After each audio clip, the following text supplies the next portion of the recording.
In a year with abnormally large amounts of good round one series in the NBA, the series that stands out the most to me and probably stands out the most for the general public as well is the Knicks and Pistons series. And it's really living up to the bill of the pre series discussion where it was really, back and forth on who's going to win, which you don't generally see in round one for the NBA. There's usually a series or two that are that way, but it seems like there was a lot of that this season. And I did lean the Knicks pretty heavily, not to the point where I was going to be surprised if Detroit ended up winning, but there was enough conviction behind me having the Knicks to where there wasn't really a doubt that they were the favorite. And what it really came down to was yes, they do have the experience, and I do think that matters. I think sometimes people just fall back on that as the only factor, and it's definitely not, the only thing that matters. But what really stood out to me is just that the Knicks have more consistent waves of offense than the Pistons do. And the Pistons, you could argue they have a more dynamic thing to build off of in their defense because for a good chunk of the second half of the season, they had an elite defense. And that is, of course, something that is very important in the playoffs. It's important in the regular season too, but it can really be something that swings a series in playoff time. So I did see a world where the Pistons could come out on top, but so far I think it's looking like the Pistons are the better team here. And I will get into the discussion of if it's enough to sway me off my initial pick or not. But as it stands now, I think it's very reasonable to say that they've played 8 quarters of basketball, and through 7 of them, Detroit's been the better team. So I think even though it's a small sample size, no matter how you cut it, it's only 2 games. You want to go with the larger quantity, of course. Now, in saying that, there was such an intense, just tsunami of scoring and locking up of the Pistons in the fourth quarter of game one that, maybe that is representative of something, but it is hard to argue against being the better team for such an extended period of time. And what really makes it fascinating is the fact that Cade Cunningham, you could definitely argue the best player in this series. I think if I had to pick, I would still say Brunson is the best, but Cunningham definitely a worthy candidate, no doubt. And he has not been consistently great to this point.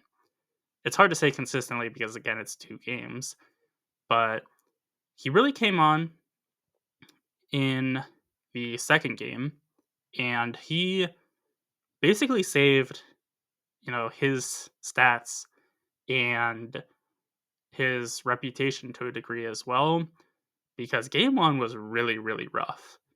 And there still are some, you know, scars left by that because Cunningham just I mean, to put it bluntly, he couldn't get anything going. He wasn't scoring, he wasn't playmaking as well as he normally does because, he just wasn't getting any sort of penetration or, just doing anything successful on offense. And defensively, he's definitely a solid defender for the caliber of player that he is, but he's not, somebody that's going to really shift the game like that on defense. So when he's not productive on offense, that really holds the team back more so than it would for most other even number one options for teams. And the fact that the Pistons have still survived and even thrived for a lot of this series is really something to note. Cunningham, like I said, he was great in game two. He got his stats to a place where the assist to turnover ratio is really poor, 8 assists to 6 turnovers, but a lot of that was just continually turning the ball over in game one. So that's still not great, but he has 9 rebounds, 27 points on 55% true shooting. Obviously, you would like it if that efficiency was a little bit higher, but come playoff time against a good perimeter defender like OG Anunoby or Mikal Bridges as well, that's not horrible efficiency by any stretch. So for him to have those good of numbers in, again, a very small sample size tells you just how good he was in game two, because game one was just about as bad as you could have imagined a player playing, at least of his caliber. The discussion then logically moves to Jalen Brunson, who I think is in a really tight competition actually with Cat for best player on the Knicks. I think that's a little bit, you know, out there for some people, but the stats definitely back it. And Brunson, I would still say, is the better offensive machine, and neither are these elite defenders. So I think the edge does go to Brunson just because he can get his shot a little bit better and set up other people than Towns can. But there's a conversation for Towns being better this year. Logically, though, we talk about Cade. We now talk about Brunson, who, like I said, is probably the best player for the Knicks, and also as a point guard like Cunningham. They don't play all that similarly. Cade is like 4 inches taller and much bigger in a bullying sense as well. So they're a bit different. Cunningham is a better playmaker as well, I would say, but Brunson is a solid playmaker as well. Brunson, though, he is having a series. 36 points on 56% true shooting, 8 assists to 4 turnovers. That's just insane. And you don't want to get too caught up in 2 games, but if he's producing even maybe 30 points on similar efficiency and keeping those assists to turnovers high, he is really going to be a factor in this series, and that's going to make it super difficult for the Pistons just because, again, they don't have that reliable offense outside of Cade Cunningham. And with the Knicks, I do think that they're in an advantageous spot because when it comes to the secondary scorers, it's, of course, Towns and Malik Beasley. Towns for the Knicks and Beasley for the Pistons. Towns, I trust a good bit more than Beasley. And I'm somebody that loves Beasley. I think the fact that he was on as low of a contract was a bit ridiculous this year. And he's, really shown that with just elite production and basically saving this Pistons team. Of course, Cade has a lot to say with that as well. But if you take Beasley out, Cade's, finally healthy year where he's showing off his immense talent, that doesn't really matter all that much because he doesn't really have somebody to consistently kick the ball to and somebody to take some of the scoring load off of his shoulders. But Beasley is very erratic night to night.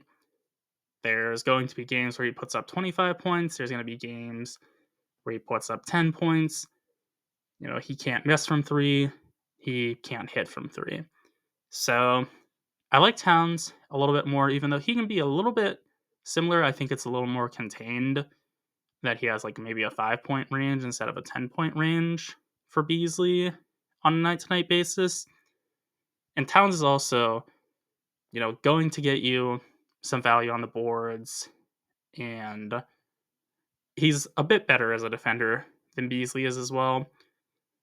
Towns really impressive with 3.5 steals plus blocks called stocks this season, or this series rather.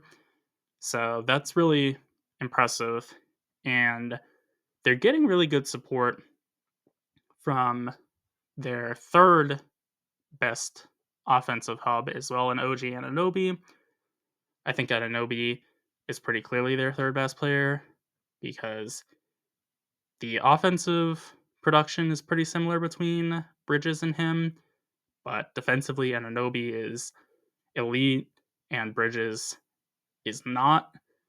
Bridges is definitely coasting off a reputation he had as a defender in Phoenix. He hasn't been the same really since then.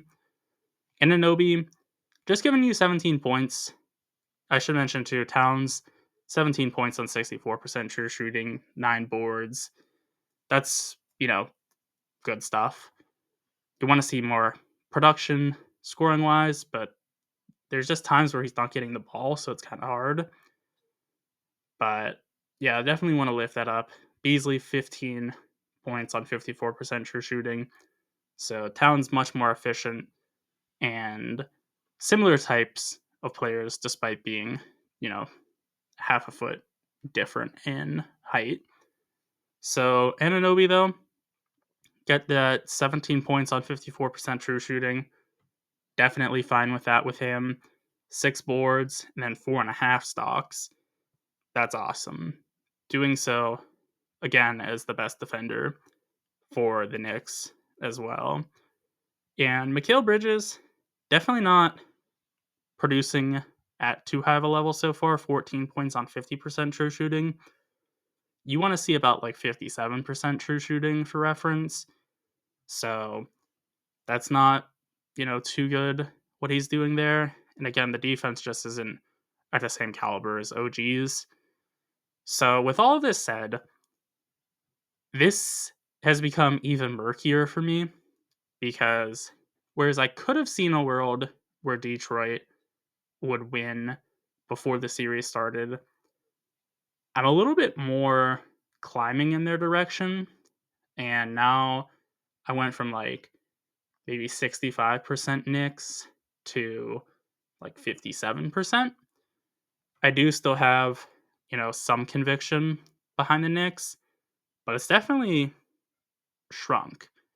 And the reason I still lead the Knicks is, of course, the aforementioned, they have more reliable offense than the Pistons do. But, at some point you have to show that off. And the Pistons have done a great job of defending. They are very, very physical. I love this series as a whole.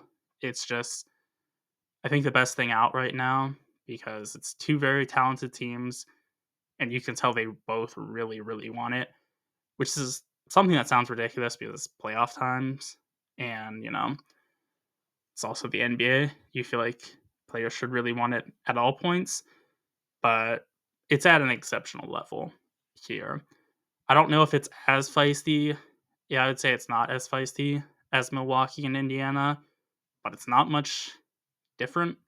So that series being totally, known for the chippiness and competitive nature between the two teams, and then you add in the closeness and skill of these two teams and just higher level basketball play, I would say as well than what the Bucks and Pacers are providing. It's a fantastic, fantastic series. So I do still lean Knicks, but the people that pick the Pistons are looking a little bit better now than they were before the series. It's just going to be interesting to see, do the Pistons get enough offense from people that aren't Cunningham? And the Knicks are a little bit screwed in the sense that, they get that game one win with Cade not being anywhere near his best and them just completely falling apart in the fourth quarter. And then, Cade starts to look like what he actually is, which is a tremendous player. So, that's not a great situation to be in if you're the Knicks. Those are my thoughts on the series heading into game 3 in Detroit. Be sure to let me know what your thoughts are. And also be sure to like and subscribe for more basketball content.